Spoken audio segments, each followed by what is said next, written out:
Varicose veins కి సరైన చికిత్స కోసం సంప్రదించండి ఎవిస్ హాస్పిటల్. నమస్కారం అమ్మగారు. నమస్తే నాగరాజ్ గారు. కృతికా నక్షత్రం గురించి కనుక మనం చూసుకుంటే 2025లో ఎస్పెషల్లీ విమెన్కి ఏ విధంగా ఉంటుందండి? కృతికా నక్షత్రం అండి. సో వేదంలో ఒక మాట ఉంటుంది, అసలు నిజానికి నక్షత్రేష్టిలో కూడా నక్షత్రాలు ప్రారంభం అయ్యేటువంటిది కృతికా నక్షత్రంతోనే. అగ్నిర్నఃపాత కృత్తికాహ అంటారు, అంటే కృతికా నక్షత్రము అగ్ని నక్షత్రము. నిజానికి కృతికా నక్షత్రంలో ఏదైనా హోమం నిర్వహించామనుకోండి వెంటనే సిద్ధిస్తుంది. ఇది చాలామందికి తెలుసు కూడా. వెరీ పవర్ఫుల్, చాలా పవర్ఫుల్ అండి. అగ్ని నక్షత్రము వీళ్ళతో పరాచకాలు అడితే పగిలిపోతుందని చెప్పాలి ఆడవాళ్ళు. అంత స్ట్రాంగ్, అంత శివంగిలు అంటాం కదా, ఆ టైప్లో ఉంటారండి. చాలా డేరింగ్ అండ్ డాషింగ్ ఉంటారు, ఎవరిని లెక్క చేయరు. వెరీ హార్డ్ వర్కింగ్, చాలా కష్టపడేటువంటి తత్వం ఉంటుంది. తర్వాత ఎప్పుడైతే ఈ కృతికా నక్షత్రం జనరల్గా చంద్రుడు మేష వృషభ రాశుల్లో 26.40 డిగ్రీల దగ్గర నుంచి 10 డిగ్రీల వృషభంలో కనుక జన్మించినట్లయితే ఈ మధ్యలో చంద్రుడు సంచరిస్తున్నప్పుడు వాళ్ళు కృతికా నక్షత్రం కింద పరిగణించబడతారు. ఇక్కడ కృతికా నక్షత్రం 1వ పాదం మేషరాశిలో ఉంటుంది, 2, 3, 4 పాదాలు వృషభ రాశిలో ఉంటాయి. సో వృషభ రాశి అంటే కృతికా నక్షత్రం 1, 2, 3 పాదాలకు ఎలాంటి దోషం ఉండదండి. 4వ పాదానికి తల్లికి దోషం ఉంటుంది. కృతికా నక్షత్రంలో పుట్టిన ఏ శిశువైనా, ఇద్దరు ఆడవాళ్ళైనా మగవాళ్ళైనా, ఇప్పుడు మనం మాట్లాడుకునేది ఆడవాళ్ళ గురించి కాబట్టి వాళ్ళ తల్లికి దోషం ఉంటుంది. 4వ పాదంలో మీరు జన్మిస్తే ఖచ్చితంగా నక్షత్ర శాంతి ఆచరించండి, నవవిధ శాంతి అని ఉంటుంది. ఆ దోషం పోకపోతే మీ జీవితంలో సక్సెస్ రాదు, ఏ విధమైనటువంటి మార్పులు అభివృద్ధి మీ జీవితంలో ఉండదు. ఇది నిజం. ఇక కృతికా నక్షత్రం తీసుకుంటే అగ్ని అధిపతి, ఇందాక నేను చెప్పినట్టుగా మేషరాశిలో ఉన్నటువంటి ఫైర్ బ్రాండ్ విమెన్ ఎలా ఉంటాయి సార్ క్యారెక్టరిస్టిక్స్? చాలా ఫైర్ అండి. అంటే వీళ్ళు ఏంటంటే ఏదైనా అనుకున్నారనుకోండి, పట్టుదల, పట్టిందే పట్టు, వదలరు. గజకేసర యోగం జాతకంలో ఉంటే ఎంత పట్టుదల ఉంటుందో అలాంటి పట్టుదల ఒరిజినల్గా బై బర్త్ వీళ్ళకి వస్తుంది కృతికా నక్షత్రానికి. పైగా మేషరాశిలో ఉండేటువంటి 1వ పాదానికి కుజుడు అధిపతి అవుతాడు. అసలు ఒక డిఫెన్స్లో, ఒక ఆర్మీలో, ఒక పొలిటీషియన్స్ కింద, ఒక లాయర్ కింద చెడుగుడు ఆడేస్తారు. ఒక ఫైర్ బ్రాండ్స్ అండి. భయపడతారు వాళ్ళు. ఒక కిరణ్ బేడి అవ్వచ్చు, ఆ రకమైనటువంటి థాట్స్ ఉంటాయి వీళ్ళకి. భయపడరు, లొంగరు, పోరాట పటిమ, తల వంచరు. ఇంట్లో వాళ్ళు కాదు, బయట వాళ్ళు కాదు, ఎవరు వచ్చినా సరే పట్టుదల అంటే పట్టుదలే. ఒక రావణాసురుడు ఎలా అయితే ఒక భగీరథ ప్రయత్నం చేసినప్పుడు గంగాదేవిని కిందకి దించడానికి ఎంత తపస్సు చేస్తాడో భగీరథుడు, ఆ రకమైనటువంటి పట్టుదల ఉంటుందండి వీళ్ళకి. కృతికా నక్షత్రానికి ఎస్పెషల్గా ఆడవాళ్ళకి దేనికి తలవంచరు. వాళ్ళ తప్పు ఉంటే తప్ప దేనికి తలవంచరు. అవతల వ్యక్తి ఎవరైనా సరే ఆ రేంజ్లో ఉంటుంది వీళ్ళ యొక్క పవర్. సో వీళ్ళతో ఎప్పుడూ కూడా చాలా జాగ్రత్తగా ఉండాలి. అయితే ఇంకా 2, 3, 4 పాదాలకి శుక్రుడు అధిపతి వహిస్తాడు రాశిరీత్యా. సో వీళ్ళు కాస్త సాఫ్ట్గా మాట్లాడడం, లౌక్యంగా మాట్లాడడం, అట్రాక్టివ్గా మాట్లాడడం, ఇవన్నీ 2, 3, 4, 4 ఈ 3 పాదాలకి ఉంటాయి. సో ఇక్కడ ఎక్కువగా కృతికా నక్షత్రం వాళ్ళు మనం గొప్ప ఫీల్డ్స్లో చూడొచ్చు. ఇప్పుడు నేను చెప్పినట్టుగా లాయర్ ఫీల్డ్లో, డిఫెన్స్లో, ఆర్మీలో, పొలిటీషియన్స్లో, తరువాత సైబర్ క్రైమ్ డిపార్ట్మెంట్స్లో, సినిమా ఫీల్డ్ 2, 3, 4 పాదాలు అయితే క్రియేటివ్ ఫీల్డ్స్లో ఎడిటింగ్ వర్క్స్ ఉంటాయి కదా, ఎడిటింగ్ కట్ చేయడము, ఇవన్నీ కూడా ఎడిటింగ్ వర్క్స్లో ఎక్కువగా కృతికా నక్షత్రం వాళ్ళు ఉంటారు.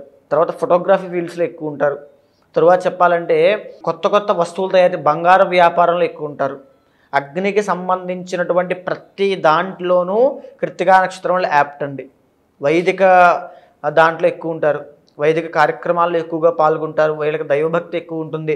వీళ్ళు బెస్ట్ ట్రాన్స్లేటర్స్గా ఉంటారు, బెస్ట్ కమ్యూనికేటర్స్గా ఉంటారు. ఒక దేశానికి మధ్యలో రాయబారం కుదిర్చేటువంటి వ్యక్తులుగా, ఒక మోటివేటర్స్గా, ఒక ఇన్స్పైరింగ్ పర్సన్స్గా ఉంటారు. ఎందుకంటే చాలా వెల్ డిఫైన్డ్ మోటివేటర్స్ అండి వీళ్ళు, వెల్ డిఫైన్డ్ ఇన్స్పిరేషన్స్ వీళ్ళు దేనికి తలవంచరు.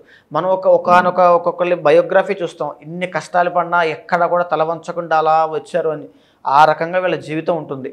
వీళ్ళకి ఏంటంటే శాపం ఏంటంటే, ఇండివిజువల్ జాతకంలో కనుక కుజుడు కానీ, రవి కానీ, శుక్రుడు కానీ బాగాలేదనుకోండి, వైవాహిక జీవితం ఫెయిల్యూర్ అయిపోతుంది, పర్సనల్ లైఫ్ అంతా ఫెయిల్యూర్ అయిపోతుంది, డిప్రెషన్లోకి వెళ్ళిపోతారు, వీళ్ళ యొక్క ఒరిజినల్ క్యారెక్టర్ని లాస్ అవుతారు. ఆరోగ్య సమస్యలు ఎక్కువగా ఈ కుజుడికి సంబంధించినటువంటివి, రవికి సంబంధించినవి, శుక్రుడికి సంబంధించిన gall bladder stones, bone density తగ్గిపోవడము, వాళ్ళ యొక్క ఇమ్యూనిటీ తగ్గిపోవడము, ఇవన్నీ చాలా వస్తాయి. చాలా సఫర్ అయిపోతారు, ఒరిజినల్గానే చాలా వీక్ అయిపోతారు. కృత్తికా నక్షత్రం వాళ్ళు ఇండివిజువల్ జాతకం ఎవరికైతే బలంగా ఉంటుందో కృత్తికా నక్షత్రం వాళ్ళని మనం తాకలేము. అంటే ఒక చిన్న కూలి పని చేసుకునేటువంటి అమ్మాయిగా అయినా ఎంటర్ అయిన తర్వాత ఫీల్డ్లోకి అంచెలంచెలుగా ఎదిగి టీమ్ లీడర్స్, సీఈఓస్, మేనేజర్స్, తర్వాత ఒక రకంగా ఒక ఇన్స్పైరింగ్ పర్సనాలిటీస్, ఆ రకంగా వీళ్ళ యొక్క స్ట్రాటజీ ఉంటుంది. అంటే వాళ్ళ యొక్క పట్టుదల ఆ రేంజ్లో తీసుకెళ్ళిపోతుంది వాళ్ళని, అంత పట్టుదల ఉంటుంది. డాక్టర్ ఫీల్డ్లో కూడా మంచి సర్జన్స్ కింద, సర్జరీస్ చేసేటువంటి వాళ్ళ కింద, గోల్డ్ స్మిత్ కింద, బంగారం వ్యాపారం, బంగారం తయారు చేయడం, కొత్త వస్తువులు తయారు చేయడం, కుజులధిపతి కాబట్టి ఒక ఇటుకల వ్యాపారం, ఒక వ్యవసాయము, ఒక రియల్ ఎస్టేట్, ఒక కన్స్ట్రక్షన్ ఫీల్డ్, ఆడవాళ్ళు అయినప్పటికీ కూడా వీళ్ళకి ఇవన్నీ వచ్చొస్తాయండి. తరువాత చెప్పాలంటే ఇంకా భూమికి సంబంధించిన ప్రతి వ్యాపారం, ఆర్గానిక్ సంబంధించిన వెజిటేబుల్స్ అమ్మడము, ఇవన్నీ కూడా చాలా బాగుంటాయి వీళ్ళకి. తరువాత డాక్టర్ ఫీల్డ్, శుక్రుడు వచ్చాడు కాబట్టి క్రియేటివ్ సెక్టర్, ఎడిటింగ్, ఈ యొక్క సినిమాటిక్ ఫీల్డ్, ఇవన్నీ కూడా అద్భుతంగా స్త్రీలు రాణించగలుగుతారు. నెగిటివ్స్ ఏమి ఉంటాయి సార్ వీళ్ళకి? ఉంటాయండి. వీళ్ళ కోపమే వీళ్ళ శత్రువు. వీళ్ళ టెంపర్ అంటే ఒక రకంగా బయటికి మాత్రం యారోగెంట్గా ఎక్స్పోజ్ అవుతారు. అది చూసుకోవాలి. ఎందుకనంటే బయటకు ఎప్పుడు కూడా వీళ్ళ ఎంత మంచితనం, ప్యూరిటీ ఎంత ఉన్నా, ప్యూర్ నక్షత్రం అండి. అగ్ని అంటే ఏంటి? పవిత్రతకి సీతాదేవిని అగ్నిలోకి ఎందుకు దూకమన్నాడు రాముడు? వీళ్ళ అగ్ని ప్రవేశం ఎందుకు చేయమన్నారు ఆయన? ఆవిడ ఎందుకు చేసింది సీతాదేవి? అంటే అగ్ని అంటే ప్యూరిటీకి చిహ్నం అగ్ని. అగ్ని నక్షత్రం కృత్తిక కాబట్టి ఈ కృత్తికాలో జన్మించినటువంటి ఎవరైనా సరే చాలా ప్యూర్ ఎమోషన్స్, ప్యూర్ పట్టుదల, అన్నీ ప్యూర్గా ఉంటారు వాళ్ళు. అసలు ముందు వెనక మాటలు ఏమి ఉండవు. ఒకటే మాట, ఉంటావా ఉండు, వెళ్ళిపో, ఎస్ ఆర్ నో, ఇష్టం ఉంది ఇష్టం లేదు, అంతే ఇక స్ట్రైట్ ఫార్వర్డ్ తేల్చేయాలి అంతే అక్కడతో. అలా ఉంటారు. అదే వీళ్ళకి నెగిటివ్ కూడా అయిపోతుంది. ఎందుకంటే ఇప్పుడు ఉన్నటువంటి సమాజంలో మనకి లౌక్యంగా మాట్లాడే వాళ్ళు కావాలి. ఒక వ్యాపారం అనుకోండి, లౌక్యంగా అట్రాక్ట్ చేసుకోవాలి. అది 2, 3, 4 పాదాల వాళ్ళకి కాస్త ఉంటుంది, కానీ 1వ పాదం వాళ్ళకి అంత ఉండదు. ఓకే. కృత్తికా నక్షత్రం వాళ్ళకి, ఈ కృత్తికా నక్షత్రం వాళ్ళు ఎక్కువగా 1వ పాదం వాళ్ళైతే కాస్త సక్సెస్ అవుతారు వైవాహిక జీవితంలో. 2, 3, 4 పాదాల వాళ్ళకి అత్తగారితో పోరు, పెళ్ళి అయ్యేటువంటి సమయంలో ఇబ్బందులు, లవ్ మ్యారేజ్ చేసుకుందామని ఫెయిల్యూర్ అవ్వడం, బ్రేకప్స్ అవ్వడం, అవన్నీ ఫెయిల్యూర్ అవ్వడం, దాంతో వీళ్ళు డిప్రెషన్లోకి వెళ్ళిపోవడం, వేరే వ్యక్తి పరిచయం వల్ల అనుమానాలు పెరిగిపోయి భర్తకి వీళ్ళు ఇబ్బంది పడడం. వీళ్ళు ఏ తప్పు చేయరండి. యాక్చువల్గా వీరు చాలా ప్యూర్, ఏ తప్పు చేయరు.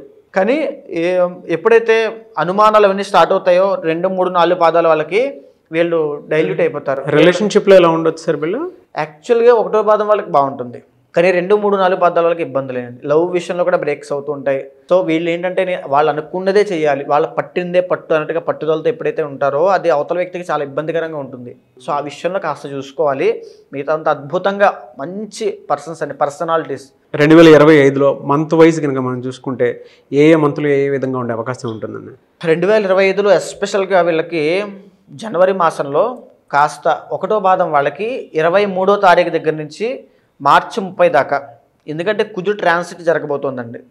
సో ఈ జనవరి 23 నుంచి మార్చి 30 దాకా 1వ పాదం వాళ్ళకి అద్భుతమైన రాజయోగం. 2, 3, 4 పాదాల వాళ్ళకి కాస్త ఇబ్బందికరంగా ఉంటుంది, ఖచ్చితంగా ఇబ్బందులు పడతారు. మార్చి 30 తర్వాత 2, 3, 4 పాదాలకి రాజయోగం.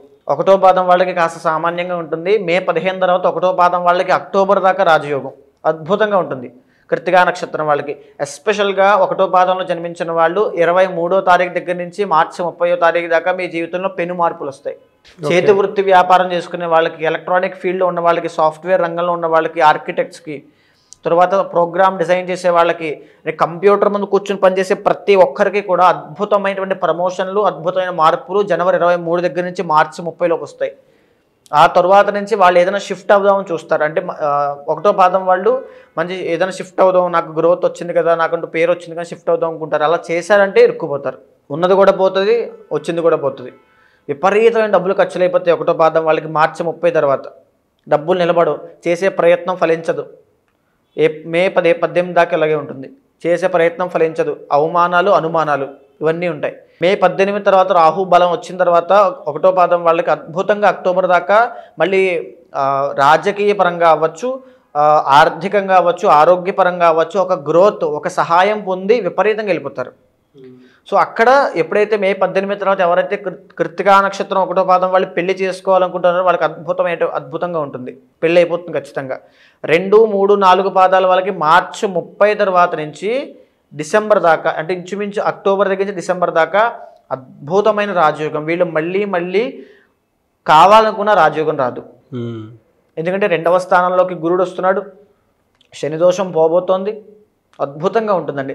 ప్లానెట్స్ అన్ని బిగ్ ప్లానెట్స్ అన్నీ కూడా కృత్తికా నక్షత్రం 2, 3, 4 పాదాలకి చాలా అద్భుతంగా ఫేవరబుల్గా ఉన్నాయి. 2025 మార్చి 30 తర్వాత అద్భుతమైన జీవితాన్ని చూస్తారు. మీరు పడిన కష్టానికి, మీ పట్టుదలకి తగిన గుర్తింపు, రికగ్నైజేషన్ ప్రతీది కూడా వస్తుంది. ప్రపంచం మిమ్మల్ని గుర్తిస్తుంది. హూ ఆర్ యూ అనేటువంటిది బయటికి తెలుస్తుంది. ఓకే. 2, 3, 4 పాదాల వాళ్ళకి. మిగతా మంత్స్లో ఎలా ఉంటుంది? మిగతా మంత్స్లో అక్టోబర్ తర్వాత నుంచి కాస్త ఇబ్బందులు ఉంటాయి. స్పెషల్గా ఈ కృత్తికా నక్షత్రము 2, 3, 4 పాదాల వాళ్ళకి ఏప్రిల్ 3వ తారీఖు దగ్గర నుంచి జూన్ 6వ తారీఖు దాకా ఎక్సలెంట్గా ఉంటుందండి. ఈ టైం పీరియడ్, ఈ మంత్స్లో 2, 3, 4 పాదాల వాళ్ళు పట్టిందల్లా బంగారం. దోషాలు ఏముంటాయి సార్ వాళ్ళకి? దోషాలు చెప్పాలంటే అండి, ఇండివిజువల్ జాతకంలో 6వ స్థానాన్ని చూడాలి. ఇక్కడ వీళ్ళకి ఒరిజినల్గా డిఫాల్ట్గా కృత్తికా నక్షత్రానికి ఐ ఇన్ఫెక్షన్స్ అవ్వచ్చు, ఫైర్ యాక్సిడెంట్స్ అండి. ఫైర్ యాక్సిడెంట్స్ విషయంలో వీళ్ళు చాలా జాగ్రత్తగా ఉండాలి. అండ్ గుప్త రోగములు ఉంటాయి కొన్ని, బయటికి చెప్పుకొని పైల్స్ అవ్వచ్చు, పిస్టులో కొన్ని ఇబ్బందులు ఉంటాయి వేడికి సంబంధించి. ఆ వేడి అనేటువంటిది బాడీ హీట్ బాడీ వీళ్ళది, చాలా ఇబ్బందులు వస్తాయి. సో దానివల్ల చాలా జాగ్రత్త వహించాలి. ఏ వారం వీళ్ళకి ఎక్కువ కలిసి వచ్చే అవకాశం? మంగళవారం నాడు ఏం చేసినా, మంగళవారానికి జయవారం అని పేరు. కృత్తికా నక్షత్రం వాళ్ళు మంగళవారం ఏం చేసినా జయం. ఫినాన్షియల్గా ఎలా ఉంటుంది? ఫినాన్షియల్గా బాగుంటుందండి. కానీ అంత ఎక్స్పెక్ట్ చేసి నాకు డబ్బు కావాలని ఆకాంక్షించి ఆ అత్యాశ వీళ్ళకి ఏమి ఉండదు. కానీ బాగుంటుంది, ఫైనాన్షియల్గా చాలా బాగుంటారు. వ్యక్తిగత జాతకం కోసం, దోషాల కోసం మిమ్మల్ని అప్రోచ్ అవుదాం అనుకుంటారు, అప్రోచ్ అవ్వచ్చు? తప్పకుండా అండి. ఎవరైనా సరే ఇప్పుడు దాకా నేను చెప్పినటువంటి ఒక బ్లూ ప్రింట్ అండి, నక్షత్ర రీత్యా బ్లూ ప్రింట్. ఎప్పుడైతే ఇండివిజువల్ జాతకంలో నవాంశ, దశాంశ, జన్మకుండలి చూస్తామో తద్వారా ఏదైతే మీ పూర్వజన్మ కర్మ వల్ల వచ్చినటువంటి దోషాలు ఉన్నాయో అవి తెలుస్తాయి. ఎక్కడ ఇబ్బంది పడతారు, ఏ దశలు కలిసి వస్తాయి, ఏ దశలో జాగ్రత్తగా ఉండాలి, ఏ పార్ట్నర్ వస్తాడు, పార్ట్నర్ విషయంలో ఎలాంటి జాగ్రత్తలు తీసుకోవాలి, సంతాన సమస్య ఉందా లేదా, ఎలాంటి ఆరోగ్య సమస్యల విషయంలో ప్రికాషన్స్ అవసరము, ఏ టైంలో తీసుకోవాలి, రిస్క్ తీసుకోవాలంటే ఎప్పుడు తీసుకోవాలి, ఇలా ప్రతిదీ ఇండివిజువల్ జాతకంలో ఉంటుంది. తప్పకుండా అప్రోచ్ అవ్వచ్చు. కింద కనిపించే నెంబర్కి మీరు కాంటాక్ట్ అవ్వచ్చు. థ్యాంక్ యూ సో మచ్ అమ్మగారు. నమస్తే అండి.